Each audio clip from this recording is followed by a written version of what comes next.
Bonjour tout le monde. Je réponds au nom de Mamadou Traoré. J'habite à Gossas, je viens de Gossas, bien sûr dans la région de Fatick. Je suis étudiant en licence 2 de la faculté des sciences juridiques et politiques à l'université Cheikh Anta Diop de Dakar.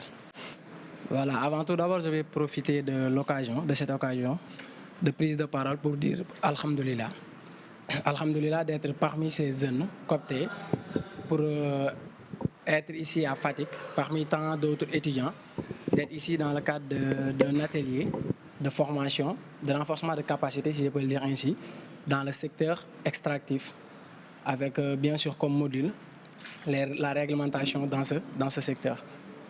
Nous profitons aussi de cette occasion, au nom de tous les étudiants, de remercier le Forum Civil, à travers lui bien sûr le partenaire USAID, de nous avoir donné cette opportunité d'avoir une meilleure vision en quelque sorte de ce secteur, dit secteur extractif, qu'on avait l'habitude de voir ou d'entendre les débats à travers les télés entre autres. Donc on remercie l'USAID de nous avoir donné cette opportunité, mais aussi le Forum Civil de nous avoir cooptés en tant qu'étudiants.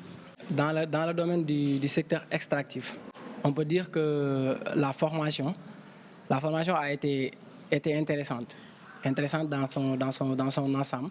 Pourquoi? Parce que, comme je l'ai dit tantôt, ça nous a permis d'avoir une meilleure vision de ce secteur. Quand je parle de meilleure vision, ça nous a permis en quelque sorte de savoir comment gérer la transparence, comment assurer en tant que jeune, en tant que leader, en tant que porteur de voix, comment assurer la transparence, mais aussi la redevabilité dans ce secteur, à travers, bien sûr, la réglementation, à travers la réglementation des différentes sous-parties ou des différentes parties de ce secteur, à savoir l'hydrocarbure comme dans les mines, avec les réglementations, c'est-à-dire les normes mises en place pour permettre en quelque sorte de savoir comment déroule ou comment fonctionne le secteur. Voilà, vu que le choix, je dis que c'est pas ex nihilo. On n'a pas choisi les étudiants pour rien. On nous a choisi parce que nous sommes des porteurs de voix. On nous a choisi parce que nous pouvons en quelque sorte mener ou porter le combat dans nos différentes localités. Maintenant, après, à l'issue de cette formation, on a rassemblé ou on a en quelque sorte profité de cette occasion pour avoir le maximum de bagages, le maximum de connaissances, parce que la formation a été riche en connaissances, le maximum de connaissances pour pouvoir porter le plaidoyer.